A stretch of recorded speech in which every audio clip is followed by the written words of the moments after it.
अध्याय 37। अगले कई दिनों में मैथ्यू की छोटी सेना ने युद्ध की पहली शर्त सीख ली कि सभी को एक दूसरे को नहीं मारना चाहिए। मेरी चाची के लिए अपने घर में पिशाचों को स्वीकार करना मुश्किल था, लेकिन पिशाचों को ही समायोजित होने में असली परेशानी थी।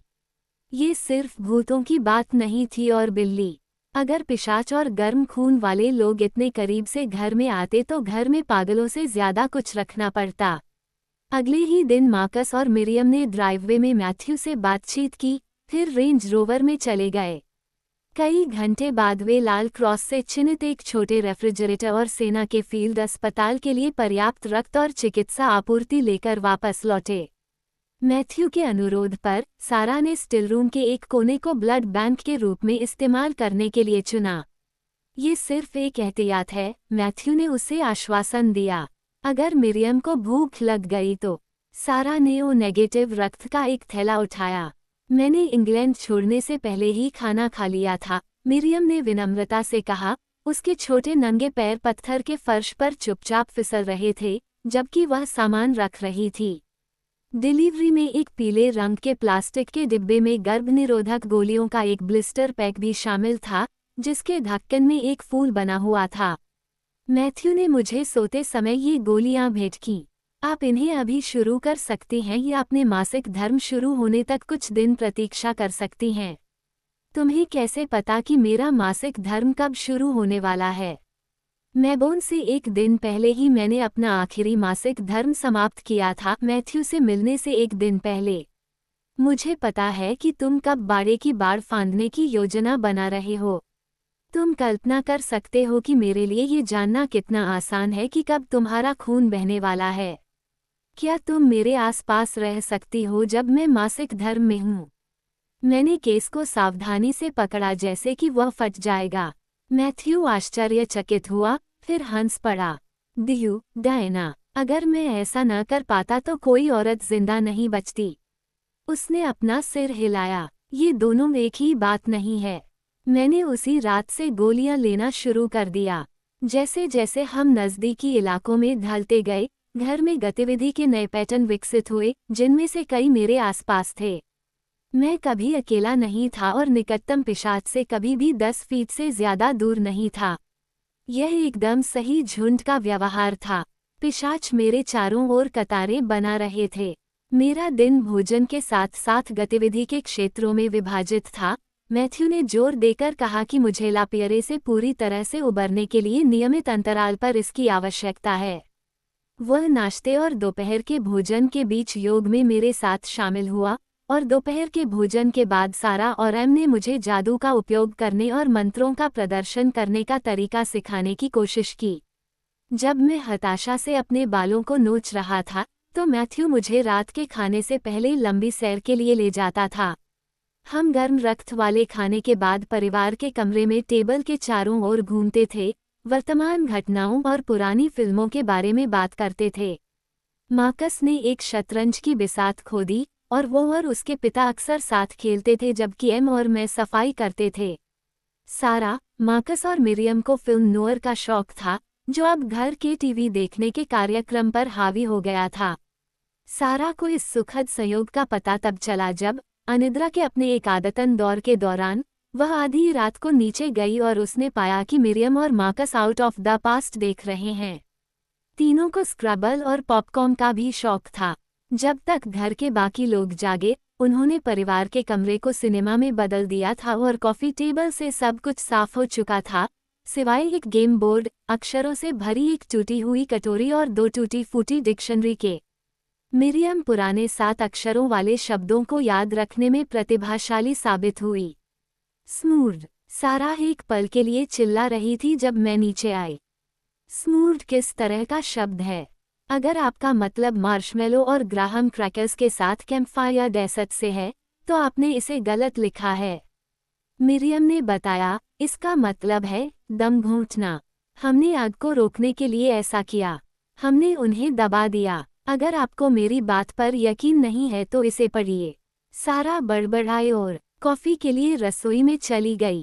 कौन जीत रहा है? मैंने पूछा। तुम्हें पूछने की जरूरत है। पिशाच संतोष से मुस्कुराया। जब वह स्क्रैबल नहीं खेल रही होती या पुरानी फिल्में नहीं देख रही होती, तो मिरियम वैम्पायर 101 पर आधारित क्लास लेती थी। कुछ ही दोपहरों में वह एमको नामों, पैक व्यवहार, अधिकारपूर्ण अनुष्ठानों, प्रीमेच्योरल इंद्रियों और खाने की आदतों का महत्व सिखाने में कामयाब रही। हाल ही में बातचीत अधिक उन्नत विषयों पर चली गई, जैसे कि वैम्पायर को कैसे मारना है। नहीं, हमारी गर्दन काटना भी सुरक्षित नहीं है, मिरियम ने उसे धैर्यपूर्वक बताया। जब मैं रसोई में चाय बना रही थी, तब दोनों परिवार के कमरे में बैठे थे। तुम जितना संभव हो उतना खून बहाना चाहते हो, कमर पर भी वार करो। मैथ्यू ने इस बातचीत पर अपना सिर हिलाया और इस अवसर का लाभ उठाया, क्योंकि बाकी सभी लोग व्यस्त थे और मुझे रेफ्रिजरेटर के दरवाजे के पीछे से पकड़ लिया। जब हमारा बेटा लकड़ी का एक बड़ा टुकड़ा लेकर कमरे में आया तो मेरी शर्ट टेढ़ी थी और मेरे बाल मेरे कानों के चारों ओर लटक रहे थे। क्या तुमने रेफ्रिजरेटर के पीछे कुछ खो दिया है, मैथ्यू?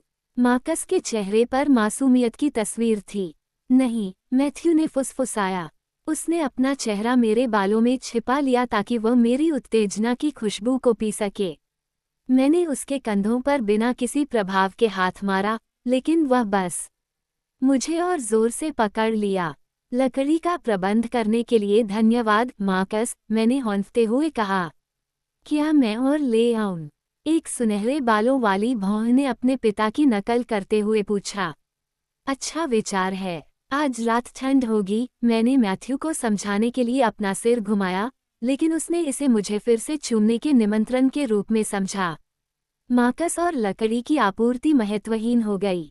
जब अंधेरे कोनों में प्रतीक्षा में नहीं लेटा होता, तो मैथ्यू सारा और मार्कस के साथ मिलकर सबसे अपवित्र औषधि बनाने वालों की तिकड़ी में शामिल हो जाता, जब से शेक्सपियर ने एक कड़ाही के चारों ओर 3 चुड़ैलों को रखा था।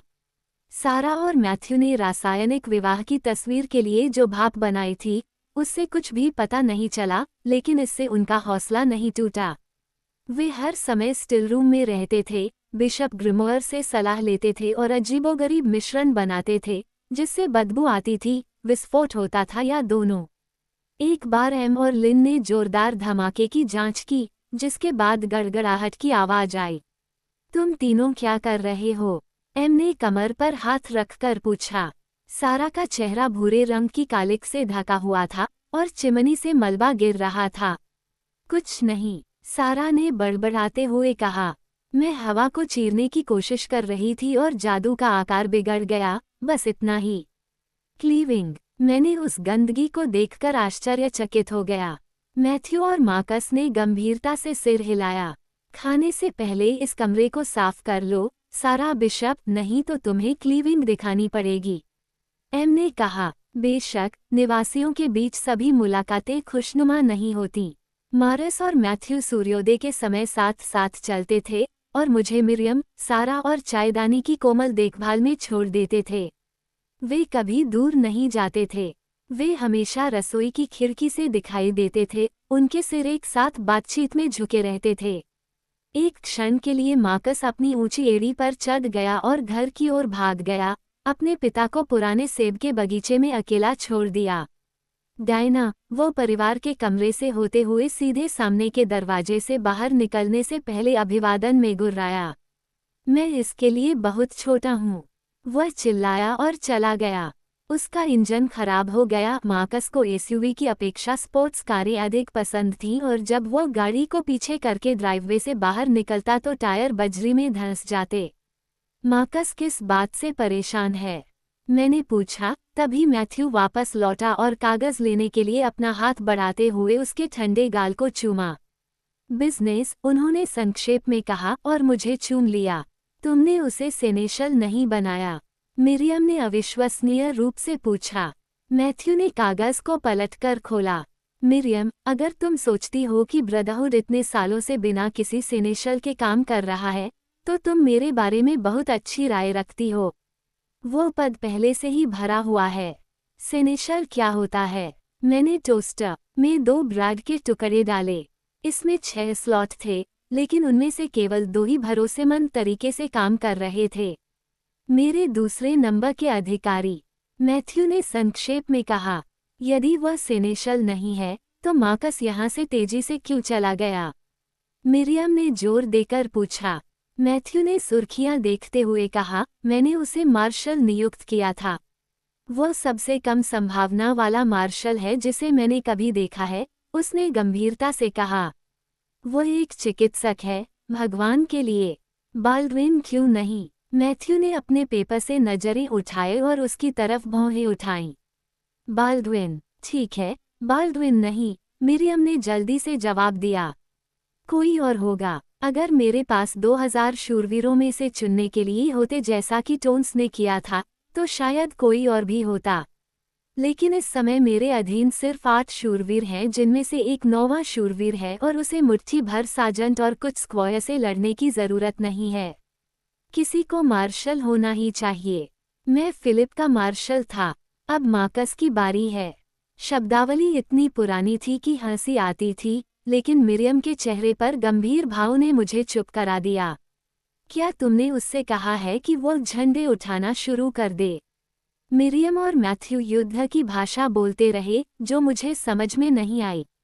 मार्शल क्या होता है?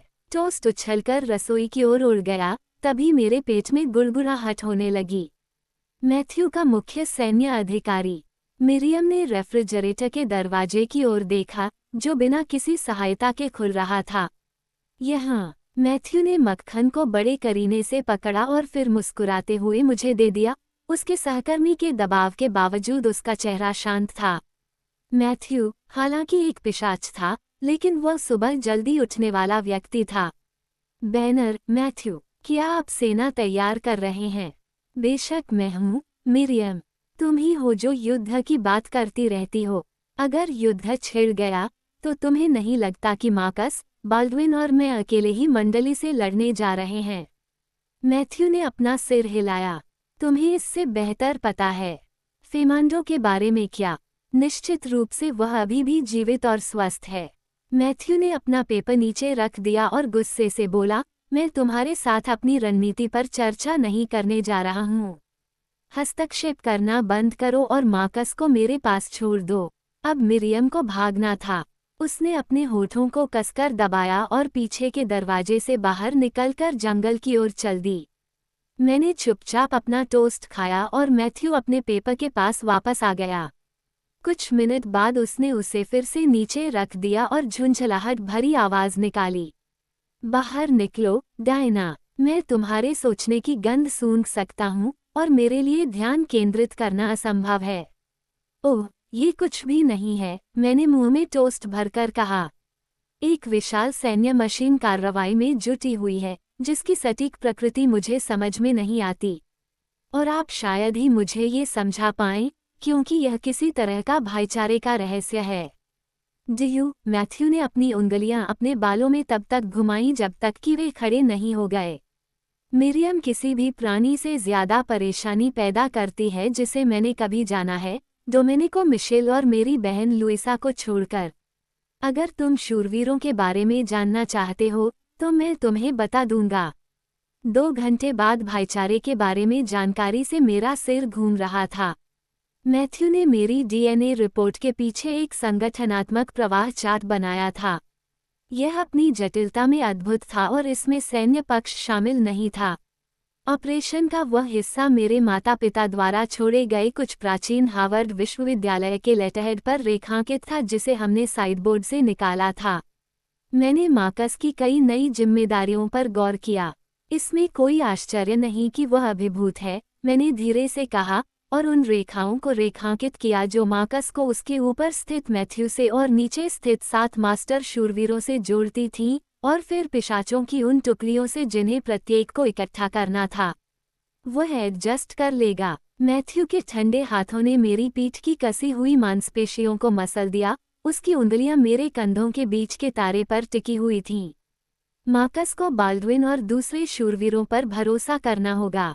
वह जिम्मेदारी संभाल सकता है, अन्यथा मैं उससे नहीं पूछता। हो सकता है, लेकिन मैथ्यू के लिए ये काम करने के बाद वह कभी भी पहले जैसा नहीं रह पाएगा। हर नई चुनौती उसके सहज आकर्षण को कम कर देगी। ये कल्पना करना दर्दनाक था कि मार्कस पिशाच कैसे बन जाएगा। इस फेमिंडो के बारे में क्या? क्या वह मार्कस की मदद करेगा? मैथ्यू का चेहरा रहस्यमय हो गया। मार्शल के लिए फर्नांडो मेरी पहली पसंद था, लेकिन उसने मुझे मना कर दिया। ये वही था जिसने मार्कस की सिफारिश की थी। क्यों? मिरियम के बोलने के तरीके से पता चला कि पिशाच एक सम्मानित योद्धा था। मार्कस ने फर्नांडो को फिलिप की याद दिलाई, अगर युद्ध हुआ तो हमें पिशाचों को समझाने के लिए मेरे पिता के आकर्षण वाले किसी व्यक्ति की आवश्यकता होगी, न कि अन्य पिशाचों को। मैथ्यू ने सोच समझकर सिर हिलाया। उसकी आंखें उसके साम्राज्य की खुरदरी रूपरेखा पर थीं। हाँ, फर्नांडो उसे बहुत सारी गलतियां करने से रोकता है। लड़ने से न केवल उसे मदद मिलेगी और उसे बनाए रखना।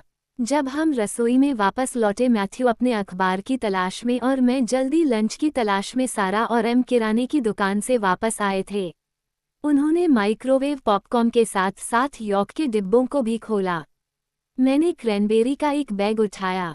मिश्रित नट्स के डिब्बे और अक्टूबर में उपलब्ध हर बेरी अपस्टेट न्यू में हैं। तुम वहाँ हो? सारा की आंखें चमक उठीं। तुम्हारे पाठ का समय हो गया है। मुझे पहले चाय और कुछ खाने की जरूरत है, मैंने विरोध करते हुए एक हाथ से दूसरे हाथ में क्रैनबेरी को प्लास्टिक की थैली में डालते हुए कहा। खाली पेट पर कोई जादू नहीं होता। मुझे ये दे दो, एम ने बैग पकड़ते हुए कहा। तुम उन्हें कुचल रहे हो और वे मार्कस के पसंदीदा हैं। तुम बाद में खा सकते हो। सारा ने मुझे स्टिल रूम की ओर धकेल दिया। इतना बच्चा मत बनो और आगे बढ़ो। मैं अब भी मंत्रों के मामले में उतना ही निराश हूँ जितना किशोरावस्था में था। मुझे याद नहीं रहता कि मंत्र कैसे शुरू होते हैं, और मेरे दिमाग की भटकने की प्रवृत्ति के कारण मैं शब्दों के क्रम को गड़बड़ा देता था और इसके भयानक परिणाम होते थे। सारा ने स्टिल रूम की चौड़ी मेज पर मोमबत्ती रखी। इसे जलाओ, उसने आदेश दिया और अवर्णनीय रूप से दागदार ग्रिमोयर की ओर मुड़ गई। यह एक सरल तरकीब थी जिसे एक किशोर चुड़ैल भी कर सकती थी। हालांकि जब मेरे मुंह से मंत्र निकलता था तो या तो मोमबत्ती बिना बाती की रोशनी के धुआं छोड़ देती थी या फिर किसी और चीज में आग लग जाती थी। इस बार मैंने लवेंडर के एक गुच्छे में आग लगा दी। आप केवल शब्द नहीं बोल सकते, डायना, सारा ने आग बुझाने के बाद उपदेश दिया। आपको ध्यान केंद्रित करना होगा। इसे दोबारा करें। मैंने इसे बार बार दोहराया। एक बार मोमबत्ती की बाती अस्थायी लौ के साथ बुझ गई। ये काम नहीं कर रहा है। मेरे हाथों में झुनझुनी हो रही थी, नाखून नीले पड़ गए थे और मैं हताशा में चिल्लाने को तैयार थी। आप चुड़ैल की आग का आदेश दे सकते हैं, लेकिन आप मोमबत्ती नहीं जला सकते। मेरी भुजाएं इस तरह से चलती हैं कि आपको ऐसा लगता है जैसे कोई जादू टोना कर सकता है। यह एक ही बात नहीं है और जादू के बारे में सीखना एक ही बात है। इस सामान से भी अधिक महत्वपूर्ण है, मैंने ग्रिमोire की ओर इशारा करते हुए कहा। जादू ही एकमात्र उत्तर नहीं है, सारा ने तीखी आवाज में कहा। मेरे लिए यह वैसा ही है जैसे रोटी काटने के लिए चेनारा का इस्तेमाल करना। कभी कभी चाकू से भी काम चल जाता है।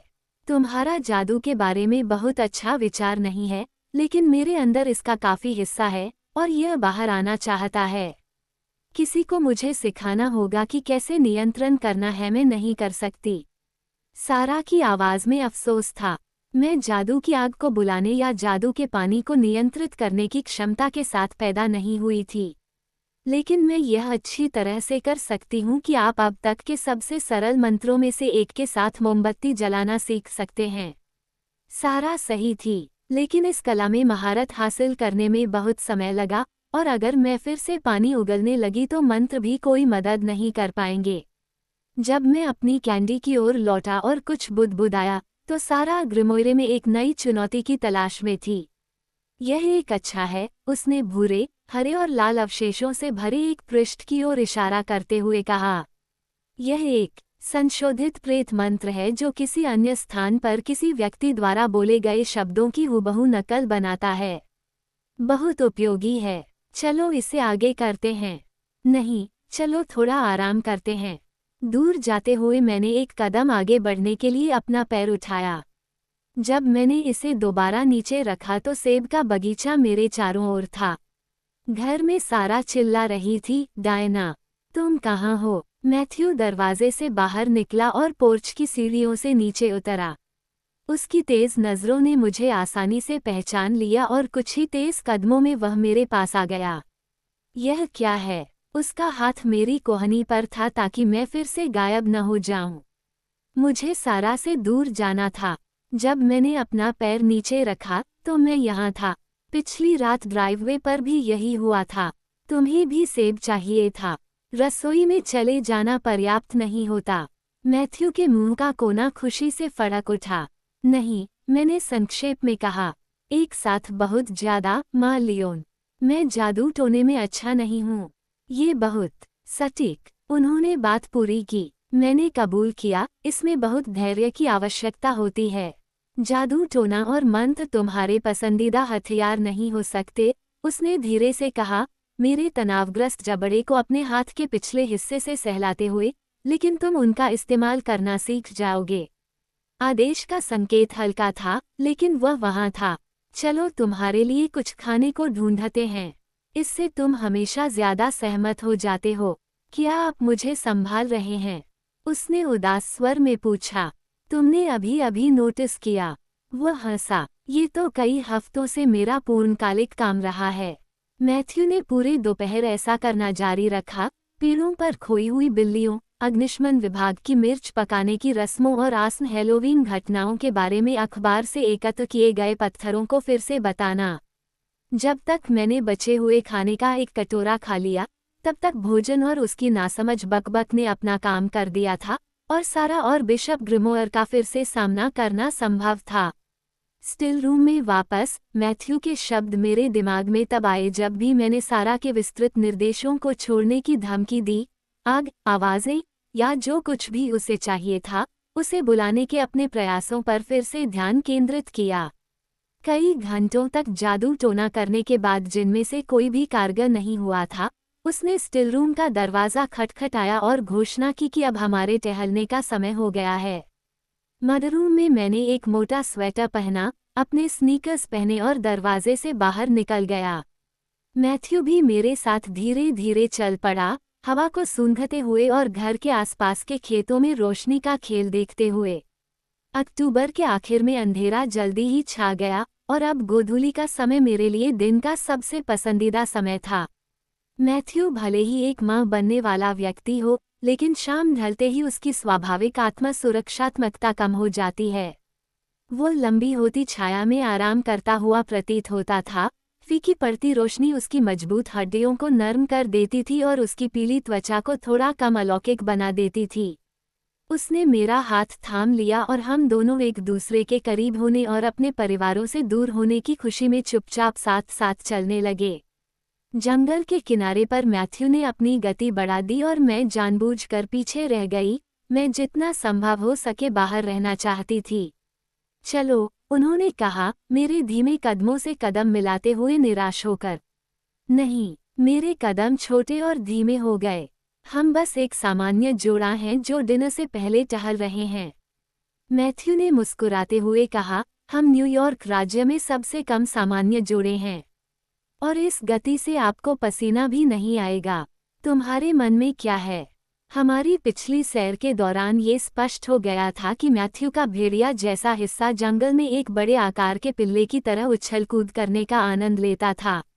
वो हमेशा मेरी शक्ति के साथ खेलने के नए नए तरीके खोजता रहता था ताकि उसे सीखना कि इसका उपयोग कैसे करना है, उसे काम की तरह न लगे।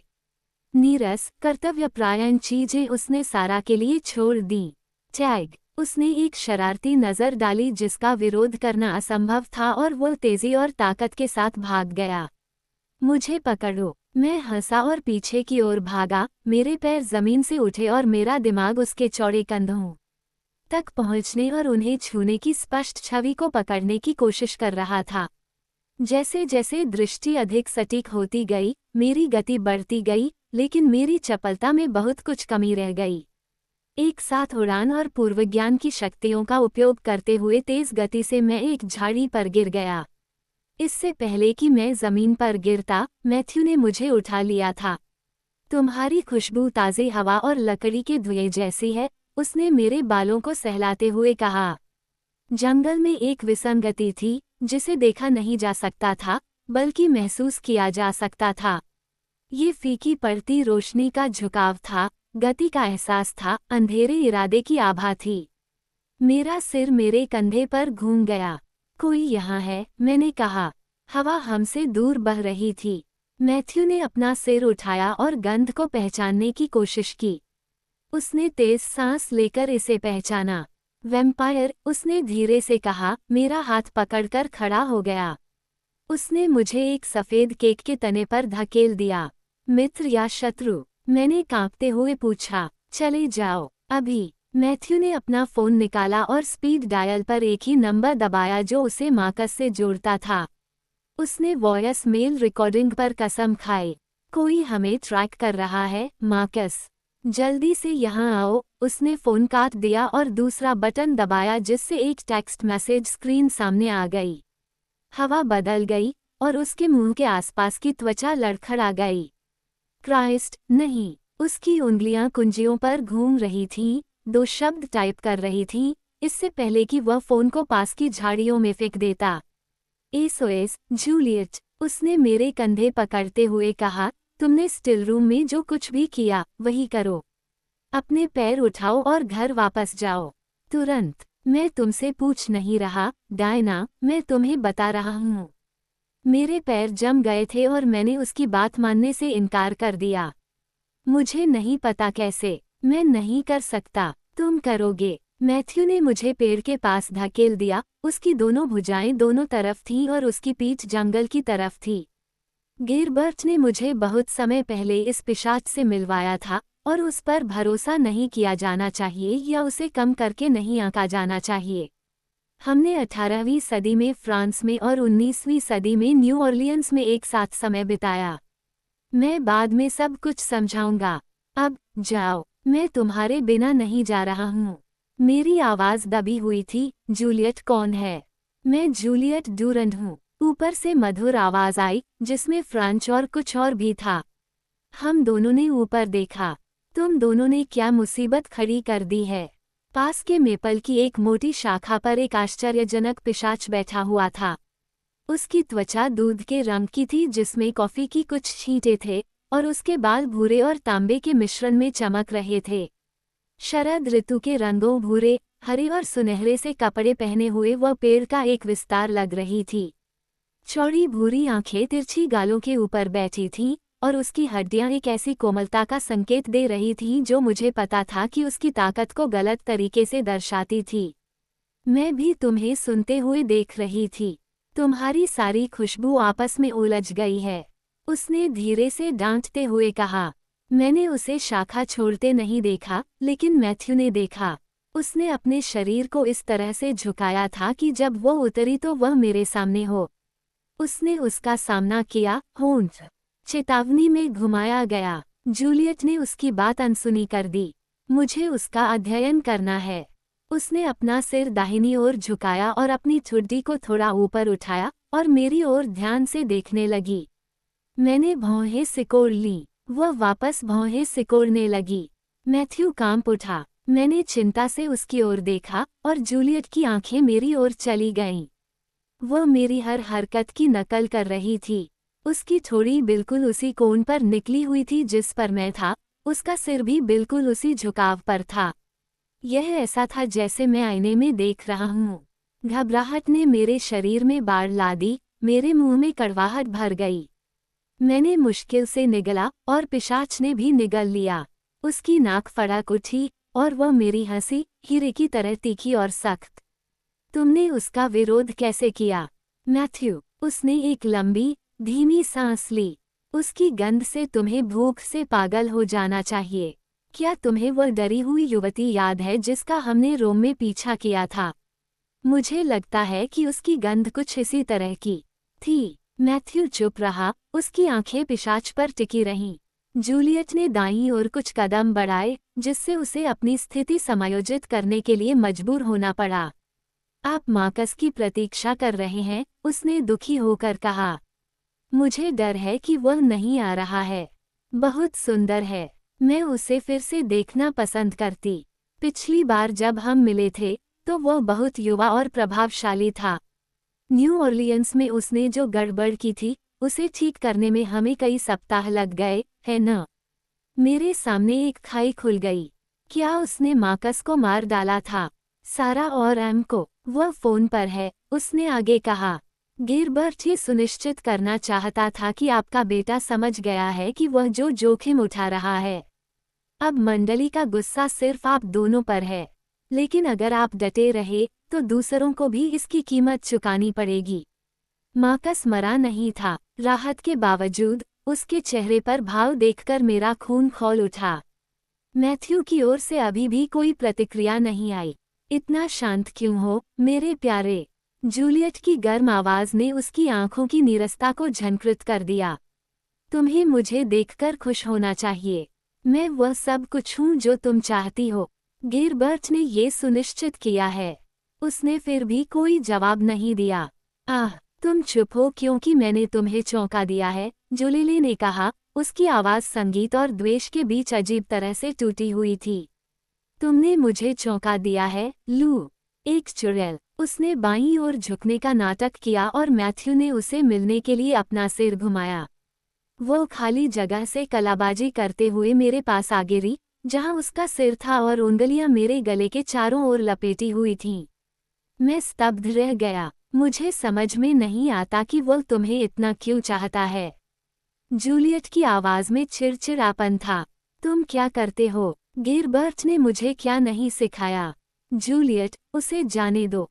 मैथ्यू मेरी तरफ बढ़ने का जोखिम नहीं उठा सकता था क्योंकि उसे डर था कि वह मेरी गर्दन तोड़ देगी, लेकिन स्थिर रहने के प्रयास में उसके पैर अकड़ गए थे। धैर्य रखो, मैथ्यू, उसने अपना सिर झुकाते हुए कहा। मैंने दांत महसूस करने की उम्मीद में अपनी आंखें बंद कर लीं। इसके बजाय ठंडे होंठ मेरे होंठों से दब गए। जूलियट का चुंबन अजीब तरह से अवैयक्तिक था क्योंकि वह अपनी जीभ से मेरे मुंह को छेड़ रही थी, मुझसे प्रतिक्रिया करवाने की कोशिश कर रही थी। जब मैंने जवाब नहीं दिया तो उसने निराशा की आवाज़ निकाली। इससे मुझे समझने में मदद मिलनी चाहिए थी, लेकिन इससे मदद नहीं मिली। जूलियट ने मुझे मैथ्यू की ओर फेंका, लेकिन एक कलाई को पकड़े रखा। उसके उस्तरा नुकीले नाखून मेरी नसों के ऊपर टिके हुए थे। उसे छूमो। मुझे जानना है कि उसने ये कैसे किया। क्यों न इसे छोड़ दिया जाए, जूलियट? मैथ्यू ने मुझे अपनी ठंडी पकड़ में जकड़ लिया। मुझे अपनी गलतियों से सीखना चाहिए। गिलबर्ट तब से यही कह रहा है जब से तुमने मुझे न्यूयॉर्क में छोड़ दिया था। जूलियट ने मैथ्यू पर इतनी उत्सुकता से ध्यान केंद्रित किया कि मेरे रोंगटे खड़े हो गए। ये 100 साल से भी ज्यादा पहले की बात है।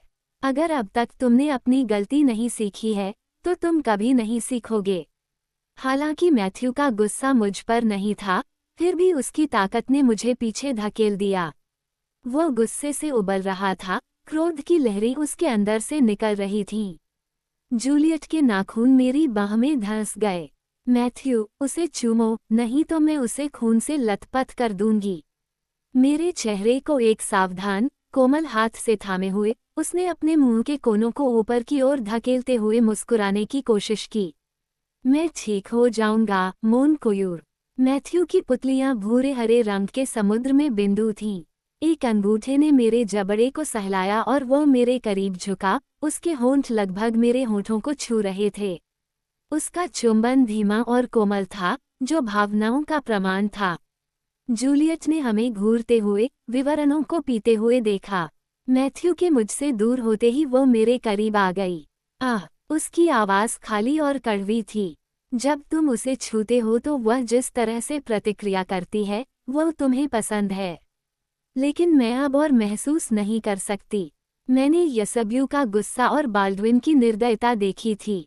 मैंने डोमेनिको की हताशा को महसूस किया था और गिलबर्ट के इर्द गिर्द मंडरा रही बुराई की स्पष्ट गंध को महसूस किया था। लेकिन जूलियट अलग थी। उसके भीतर कुछ बुनियादी टूट गया था। उसने मेरी बांह छोड़ी और मैथ्यू की पहुंच से बाहर निकल गई। उसके हाथों ने मेरी कोहनी को दबाया और उसकी ठंडी उंगलियां मेरे कूल्हों को छू गईं।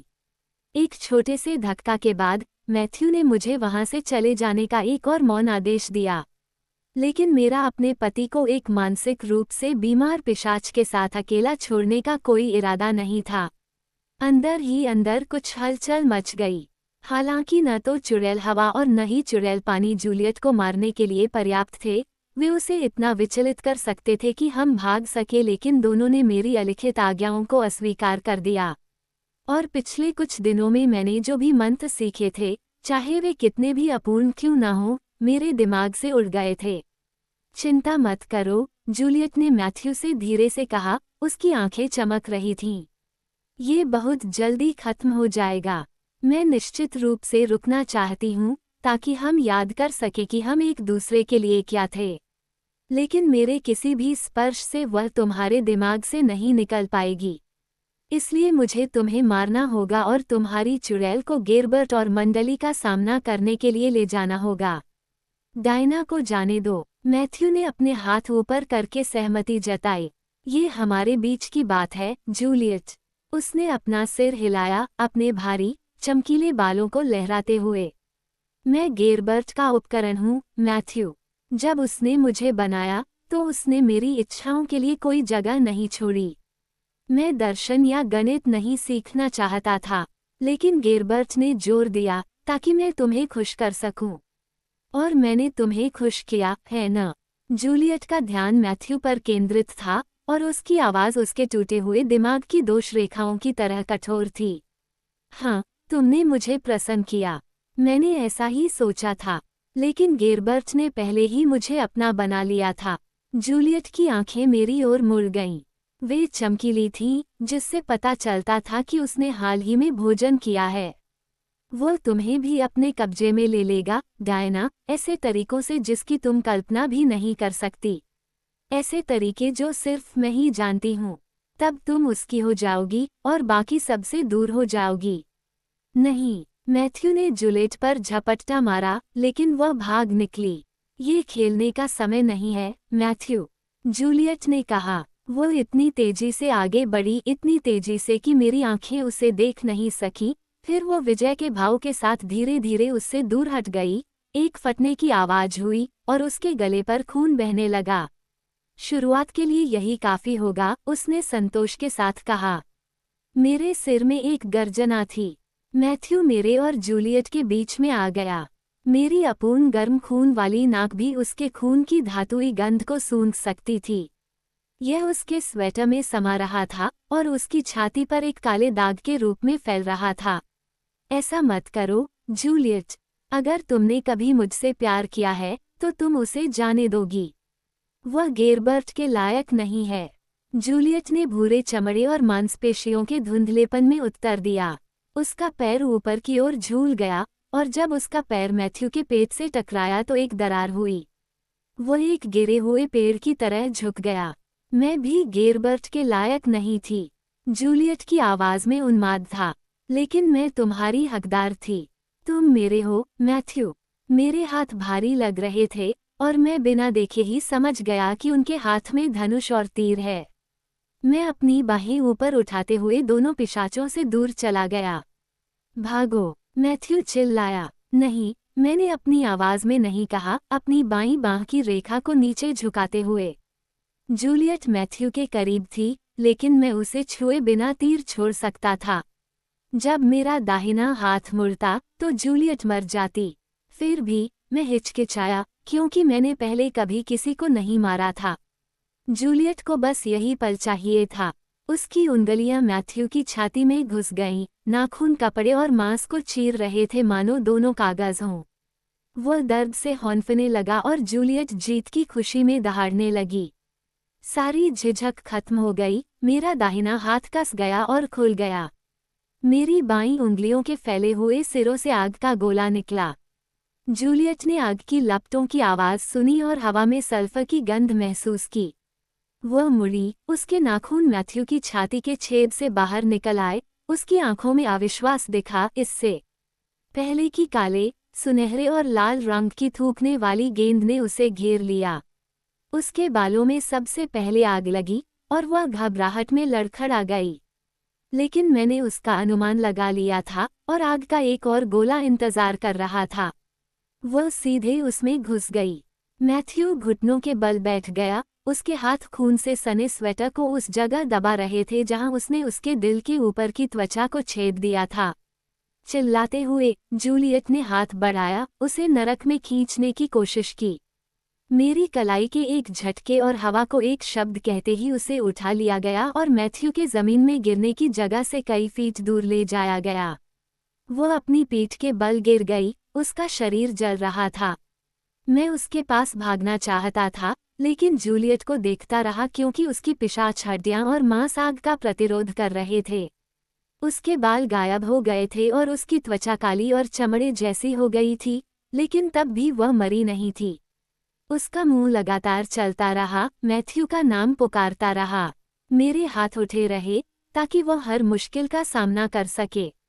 वह एक बार अपने पैरों पर खड़ी हुई और मैंने एक और बोल्ट छोड़ा।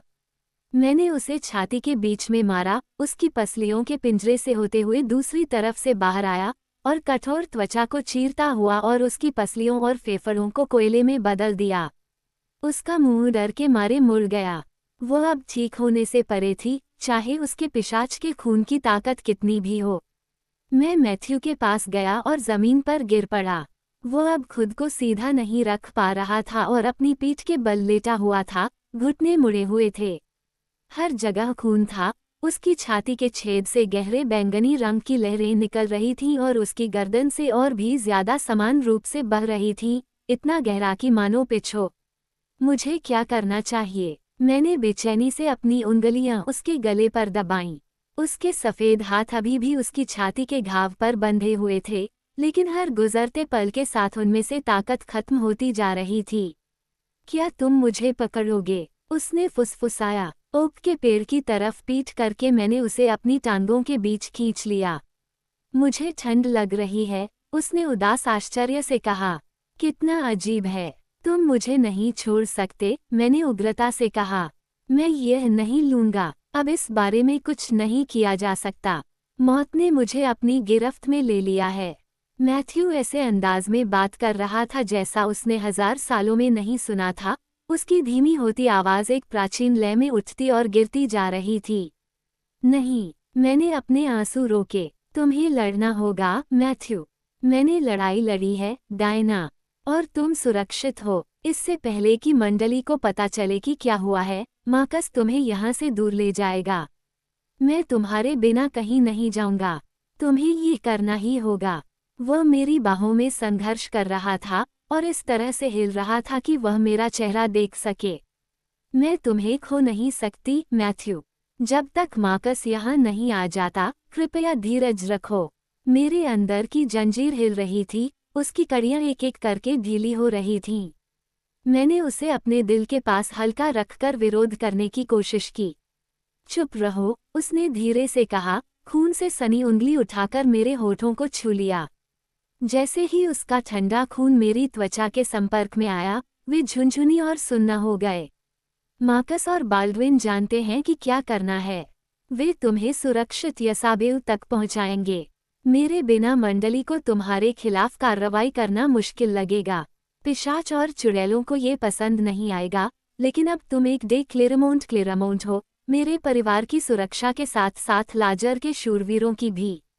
मेरे साथ रहो, मैथ्यू। मैंने अपना सिर झुकाया और अपने होंठ उसके होंठों पर दबा दिए ताकि वह सांस लेता रहे। उसने सांस ली लेकिन उसकी पलकें बंद हो गई थीं। जन्म से ही मैं तुम्हें खोजता रहा हूँ, मैथ्यू ने मुस्कुराते हुए फुसफुसाया, उसका उच्चारण दृढ़ता से फ्रांच था। जब से मैंने तुम्हें पाया है, मैं तुम्हें अपनी बाहों में पकड़ पाया हूँ, तुम्हारे दिल की धड़कन को अपने दिल से टकराते हुए सुना है। ये जाने बिना मरना बहुत भयानक बात होगी कि सच्चा प्यार कैसा होता है। सिर से पैर तक उसके शरीर में हल्की सी सिहरन दौड़ गई और फिर शांत हो गई। मैथ्यू, मैंने चिल्लाया, लेकिन वो अब और जवाब नहीं दे सका। मार्कस, मैंने पेड़ों में चिल्लाते हुए देवी से प्रार्थना की। जब तक उसका बेटा हमारे पास पहुंचा, तब तक मैं कई बार सोच चुका था कि मैथ्यू मर चुका है। पवित्र ईश्वर, मार्कस ने जूलियट के जले हुए शरीर और मैथ्यू के रक्तरंजित शरीर को देखते हुए कहा। खून बहना बंद नहीं हो रहा है, मैंने कहा, ये सब कहाँ से आ रहा है? मुझे ये जानने के लिए उसकी जांच करनी होगी। डायना, मार्कस ने मेरी ओर एक अनिश्चित कदम बढ़ाया। अपने पति को अपनी बाहों में कसते हुए मैंने महसूस किया कि मेरी आंखें ठंडी हो गई हैं। जहां मैं बैठी थी, वहां हवा चलने लगी। मैं आपसे उसे जाने देने के लिए नहीं कह रहा हूँ, मार्कस ने सहज रूप से समस्या को समझते हुए कहा, लेकिन मुझे उसकी छाती को देखना है। वो हमारे बगल में बैठ गया और अपने पिता के काले स्वेटर को धीरे से फाड़ दिया। एक भयानक फटने वाली आवाज के साथ कपड़ा फट गया। मैथ्यू की गले की नस से उसके दिल तक एक लंबा घाव हो गया। दिल के बगल में एक गहरा घाव था जहां जूलियट ने महाधमनी तक छेद करने की कोशिश की थी। गले की हड्डी लगभग कट गई है और महाधमनी क्षतिग्रस्त हो गई है। मैथ्यू का खून भी इतनी तेजी से काम नहीं कर सकता कि वह दोनों जगहों पर उसे ठीक कर सके। मार्कस ने धीरे से कहा, लेकिन उसे बोलने की बिल्कुल भी जरूरत नहीं थी। जूलियट ने मैथ्यू को मौत की नींद सुला दिया था। मेरी चाची अब यहाँ थी। सारा थोड़ा सा सांस फूला हुआ था। मिरियम उनके पीछे दिखाई दी, उसका चेहरा सफेद था।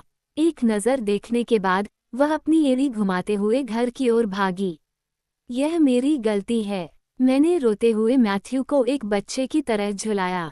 मेरे पास एक स्पष्ट निशाना था, लेकिन मैं हिचकिचाया। मैंने पहले कभी किसी को नहीं मारा।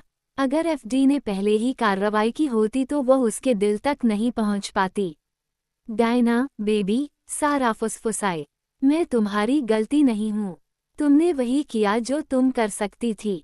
तुम्हें उसे जाने देना होगा। मैंने एक तीखी आवाज निकाली और मेरे बाल मेरे चेहरे के चारों ओर खड़े हो गए। नहीं, जंगल शांत होते ही पिशाच और चुड़ैल की आंखों में भय उभर आया। उससे दूर हो जाओ, मार्कस, एम चिल्लाया। वह ठीक समय पर पीछे की ओर कूद गया। मैं एक ऐसा व्यक्ति बन गया था जिसे इन जीवों की परवाह नहीं थी, या कि वे मदद करने की कोशिश कर रहे थे। पहले हिचकिचाना एक गलती थी। अब मेरा वह हिस्सा जिसने जूलियट को मार डाला था, केवल एक ही चीज पर ध्यान केंद्रित कर रहा था, एक चाकू। मेरा दाहिना हाथ मेरी चाची की ओर बढ़ा। सारा के पास हमेशा दो ब्लेड होते थे, एक सुस्त और काले हैंडल वाला, दूसरा तेज और सफेद हैंडल वाला। मेरे बुलाने पर सफेद ब्लेड ने उसकी बैट को काट दिया और सबसे पहले मेरी तरफ झपटा। सारा ने उसे वापस बुलाने के लिए हाथ बढ़ाया और मैंने कल्पना की कि मेरे और मेरे परिवार के हैरान चेहरों के बीच कालेपन और आग की एक दीवार खड़ी है। सफेद हैंडल वाला चाकू आसानी से कालेपन को चीरता हुआ मेरे मुड़े हुए दाहिने घुटने के पास धीरे से नीचे चला गया। मैथ्यू का सिर उछला जब मैंने उसे पहाड़ी को पकड़ने के लिए बस इतना ही छोड़ा। उसका चेहरा धीरे से अपनी ओर घुमाते हुए मैंने उसके मुंह को लंबे समय तक और जोर से चूमा। उसकी आंखें खुल गईं। वो बहुत थका हुआ लग रहा था और उसकी त्वचा भूरी हो गई थी। चिंता मत करो मेरे प्यारे, मैं इसे ठीक कर दूंगा। मैंने चाकू उठाया। आग की लपटों के बीच दो औरतें खड़ी थीं। एक जवान थी और उसने ढीला ढाला अंगरखा पहना हुआ था, पैरों में चप्पलें थीं और कंधों पर तीरों का तरकश लटका हुआ था। उसके बालों में पट्टा उलझा हुआ था, जो काले और घने थे। दूसरी रखवाली वाले कमरे की बूढ़ी औरत थी, जिसका पूरा स्कर्ट लहरा रहा था। मेरी मदद करो, मैंने विनती की। युवा शिकारी ने कहा, इसकी कीमत चुकानी पड़ेगी। मैं इसका भुगतान करूंगा। बूढ़ी औरत ने सिर हिलाते हुए कहा, बेटी, देवी से कोई वादा हल्के में मत करो। तुम्हें उसे निभाना ही होगा। कुछ भी ले लो, किसी को भी ले लो, लेकिन उसे मेरे पास छोड़ दो। शिकारी ने मेरे प्रस्ताव पर विचार किया और सिर हिलाया। वह तुम्हारा है। मेरी नज़रें उन दो महिलाओं पर थीं जब मैंने चाकू उठाया। मैथ्यू को मेरे शरीर के और करीब घुमाया ताकि वह देख न सके। मैं चाकू लेकर आया और मेरी बाईं कोहनी के अंदरूनी हिस्से पर वार किया। तेज ब्लेड कपड़े और मांस को आसानी से काट रहा था। मेरा खून बहने लगा, पहले एक बूंद, फिर तेज। मैंने चाकू नीचे गिरा दिया और अपने बाएं हाथ को कस लिया जब तक कि वो उसके मुंह के सामने न आ जाए। पी लो, मैंने उसके सिर को स्थिर करते हुए कहा। मैथ्यू की पलकें फिर से झपक उठीं और वह दूर चला गया। मेरी बाहें ओक की शाखाओं की तरह भारी और मजबूत थीं, जो उसके मुंह से जुड़ी हुई थीं। पी लो, उसके नथुने फड़क उठे। उसने मेरे खून की गंध पहचान ली और मेरी पीठ से छूटने के लिए संघर्ष किया। मैंने अपनी खुली, खून बह रही कोहनी को थोड़ा और करीब खींचा। पेड़ और धरती की शक्ति मेरी नसों में बह रही थी, जो मौत के कगार पर खड़े एक पिशाच को जीवन की एक अप्रत्याशित पेशकश थी। मैं शिकारी और बूढ़ी औरत की आत्मा को देखकर कृतज्ञता में मुस्कुराई, जो मेरे शरीर से मैथ्यू को पोषण दे रही थी। मैं अब माँ थी, युवती और बुढ़िया के साथ देवी का तीसरा पहलू। देवी की मदद से मेरा खून उसे ठीक कर देगा। आखिरकार मैथ्यू ने जीवित रहने की वृत्ति के आगे घुटने टेक दिए। उसका मुंह मेरी अंदरूनी बांह की कोमल त्वचा पर कस गया। उसके दांत तीखे थे। उसकी जीभ ने हल्के से चीरे हुए चीरे को टटोला, जिससे मेरी त्वचा में घाव और चौड़ा हो गया। उसने मेरी नसों के खिलाफ लंबे और कठोर तरीके से खींचा। मुझे एक छोटा, तेज आतंक महसूस हुआ। उसकी त्वचा का रंग कुछ पीला पड़ने लगा था, लेकिन शिरापरक रक्त उसे पूरी तरह से ठीक करने के लिए पर्याप्त नहीं था। मुझे उम्मीद थी कि मेरा स्वाद उसे उसके सामान्य नियंत्रण की सीमा से परे ले जाएगा ताकि वह अगला कदम उठाए, लेकिन मैंने सफ़ेद हैंडल वाले चाकू को सिर्फ इसलिए महसूस किया क्योंकि वह ऐसा नहीं कर सकता था। शिकारी और चुड़ैल को आखिरी बार देखते हुए मैंने अपना ध्यान अपने पति की ओर लगाया। जैसे ही मैं पेड़ के सहारे और मजबूती से टिकी, मेरे शरीर में एक और शक्ति का झटका लगा। जब वह खाना खा रहा था, मैंने उसे चूमना शुरू कर दिया। मेरे बाल उसके चेहरे पर गिर गए, मेरी जानी पहचानी खुशबू उसके खून और मेरे खून की खुशबू के साथ मिल गई। उसने अपनी आंखें मेरी ओर घुमाई, हल्के हरे रंग की और दूर, जैसे कि उसे मेरी पहचान का यकीन न हो। मैंने उसे फिर से चूमा, उसकी जीभ पर अपने खून का स्वाद चखा। दो तेज, सहज चालों में, जिन्हें मैं चाहकर भी रोक नहीं सकती थी, मैथ्यू ने मेरी गर्दन के पिछले हिस्से के बाल पकड़ लिए। उसने मेरे सिर को पीछे की ओर झुकाया और फिर अपना मुंह मेरे गले पर रख दिया। तब कोई डर नहीं था, बस समर्पण था। डायना, उन्होंने पूर्ण संतुष्टि के साथ कहा। तो मैंने सोचा, ऐसा ही होता है। किंवदंतियां यहीं से आती हैं। मेरे खर्चे हुए, इस्तेमाल किए गए खून ने उसे कुछ ताज़ा और महत्वपूर्ण चाहने की ताकत दी थी। मैथ्यू के तीखे ऊपरी दांत उसके निचले होंठ में कट गए और वहां एक मोती बन गया। उसकी स्लिप्स मेरी गर्दन से टकराई, कामुक और तेज, मैं कांप उठी, उसके स्पर्श से अप्रत्याशित रूप से उत्तेजित हो गई। जैसे ही उसका खून मेरे शरीर को छूता, मेरी त्वचा सुन्न हो जाती। उसने मेरा सिर मजबूती से पकड़ रखा था, उसके हाथ एक बार फिर मजबूत हो गए थे। मैंने प्रार्थना की कि कोई गलती न हो। मेरी कैरोटिड धमनियों के साथ छोटे छोटे चुभन थे। मेरी आंखें आश्चर्य से चौड़ी हो गईं जब पहले दबाव ने मुझे बताया कि मैथ्यू को वह रक्त मिल गया है जिसकी उसे तलाश थी। सारा पीछे मुड़ गई, कुछ भी देखने में असमर्थ। मार्कस ने एम को पकड़ लिया और वह बिना किसी हिचकिचाहट के उसके पास चली गई, उसके कंधे पर सिर रखकर रोने लगी। मैंने मैथ्यू के शरीर को अपने शरीर से चिपकाया और उसे और गहराई से पीने के लिए प्रोत्साहित किया। जब उसने ऐसा किया तो उसका आनंद स्पष्ट था। वह मेरे लिए कितना भूखा था और वह प्रतिरोध करने में कितना मजबूत था। मैथ्यू ने अपने दूध पीने की लय में लय स्थापित कर ली और मेरे रक्त को तरंगों के रूप में खींचने लगा। मैथ्यू, मेरी बात सुनो। गिरबर्ट की बदौलत मुझे पता था कि मेरा खून उसके पास संदेश ले जाएगा। मेरी एकमात्र चिंता ये थी कि वे क्षण भंगुर होंगे और मेरी संवाद करने की शक्ति समाप्त हो जाएगी। उसने मेरे गले पर वार किया, फिर अपना भोजन पुनः शुरू कर दिया।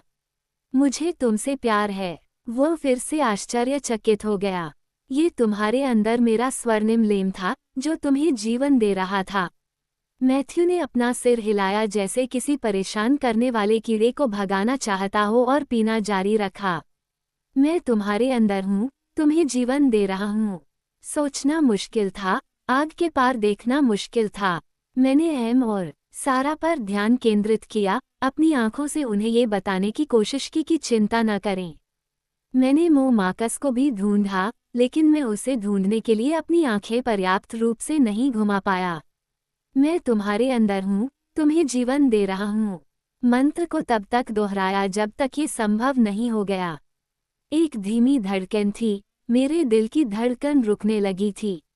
मरना वैसा कुछ भी नहीं था जैसा मैंने सोचा था। कुछ क्षण के लिए गहरी शांति छा गई, बिछड़ने और पछतावे की भावना, फिर कुछ नहीं।